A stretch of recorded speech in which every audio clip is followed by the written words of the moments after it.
Ladies and gentlemen, the Inflation Reduction Act was passed last week, and unfortunately, it isn't going to reduce inflation. Even the actual information that came from the government shows that they believe that this is going to create a total deficit reduction of 300 billion over a 10-year period. That's 30 billion per year.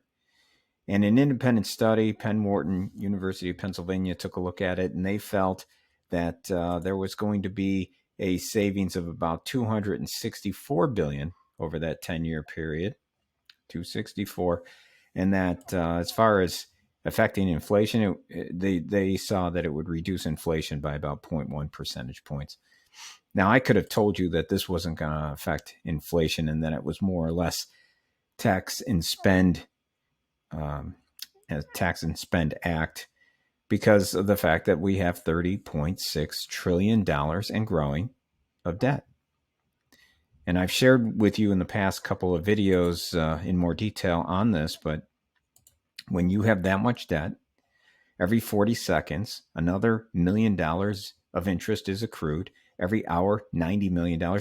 Every day, $2.1 billion of additional interest is accrued on our debt. So if we're going to be saving about $30 billion per year, in 15 days, we're going to accrue $30 billion of interest. So in 1 year, savings is going to be eaten up in 15 days on accrued interest.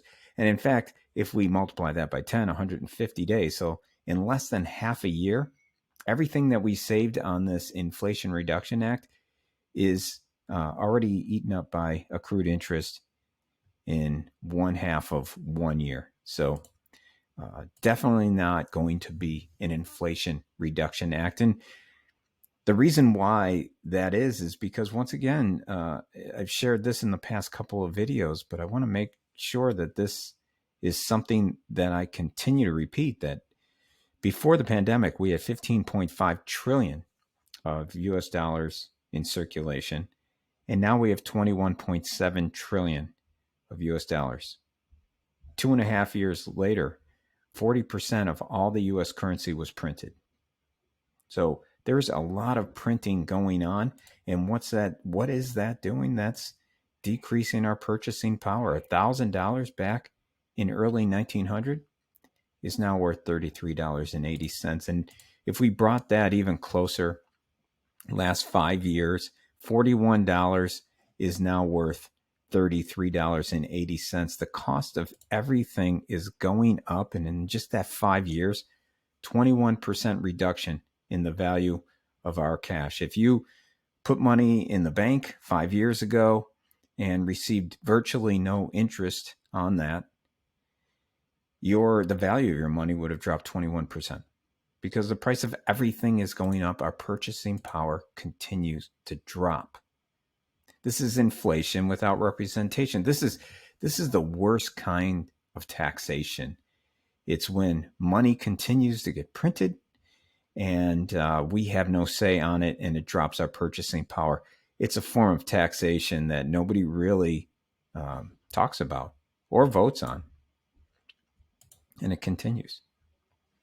Now, one of the major components of the Inflation Reduction Act is this IRS funding, where it appropriates approximately $80 billion over the next decade for IRS enforcement activities, including the hiring and training of new auditors, IT systems modernization, and taxpayer services.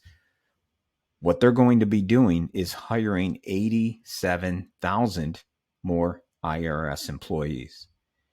Now, I wasn't even sure how many employees they currently had, so I looked that up. And currently, they have 78,000 employees. So there's going to be, in the next 10 years, a hiring of 87,000 more, which on this graph, it would look something like that. It would have about 165,000 employees. Now, that being said, this is over a 10-year period, and there will be IRS employees that will retire and so on. So It's not going to go all the way up to 165,000 employees, but there is going to be close to a doubling of the size of the IRS. Now, part of that is because of the fact that they are already significantly behind on tax returns when they're still accepting manual tax returns. It takes a lot of time and effort to go through all of them. So now we're going to see a doubling, and what's that going to do for us? Well, that's going to certainly add to more audits. And this came out in the New York Post a couple of weeks ago. 80% of new IRS revenue will come from the small businesses earning under $200,000. So be mindful of that with all these new IRS employees, there will be many more new IRS auditors, and they will have time to do audits on many businesses. Now, every small business needs to be concerned. Every business needs to be concerned about this. And the ones that need to be concerned the most are the ones, the individuals that recently, especially, have created side businesses, working remotely, creating the side businesses, and collecting the money through PayPal, Zelle, and Venmo, and any of those cash apps. Because a lot of these people, past couple of years, have built businesses on essentially cash app only programs, and they aren't claiming any of the money. And those days are over. Any companies who did not pay their taxes and were collecting the money through any of these cash apps need to be very mindful that the IRS is going to go after you first. Pay your bills, pay your taxes.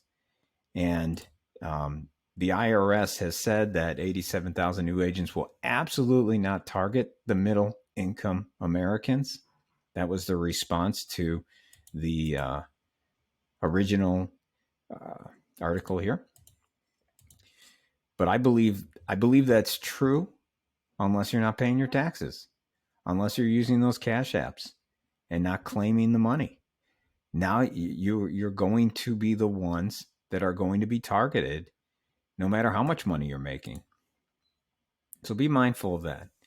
And if that's you, well, hire a good tax accountant and try to remedy it, because you don't want to find yourself in serious trouble with the IRS.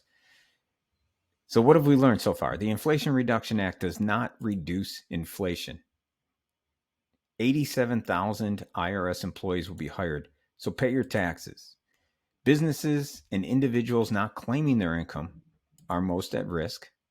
So if you're paying your bills, paying your taxes, then you should be fine, especially if you have a tax accountant that you've hired to do a lot of that. And all the other businesses will continue to feel the drop in purchasing power. So in the past, in my last video, I explained to you how to make sure you're staying on top of your gross margin percentage, how you're calculating that, and protecting your gross margin percentage, because the government's going to continue to do these tax and spend programs. They're going to continue to print money, and we're going to continue to see our purchasing power drop. And as a business owner, you have to make sure that you're increasing your prices and that you're keeping your margins at about the same rate that they've always been, so that you don't lose your profitability. Now, I just want to touch on my last video. I got a lot of comments about where labor is going, and just an update on some of the labor-related topics. Personal savings rate is at the lowest level since 2010, since the last major recession. And this is new. Credit card balances are now at their all-time high. So we're now at a new all-time high on credit card balances.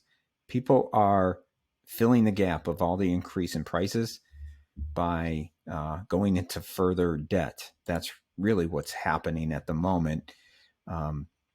A lot of these employees have also been filling the gap by moving on to a new employer because they're getting the equivalent of about a 10% raise, while employees that stay with the same employer are feeling a 1.7% drop because the raises that they're getting are not equivalent to the increase in inflation. Now, that's what's happening, and there's a tightness in labor, but we are starting to see, this is a new survey from Pricewaterhouse that just came out, that 52% of executives that were surveyed are instituting hiring freezes, 50% are reducing overall headcount, and 44% are rescinding offers. We're starting to see this happening more and more and beginning to grow. So we are beginning to see a slowdown, and we probably will see some more labor available out there. In fact, the word unretire, Google search, is starting to rise, and unretirement, the rate is rising as well.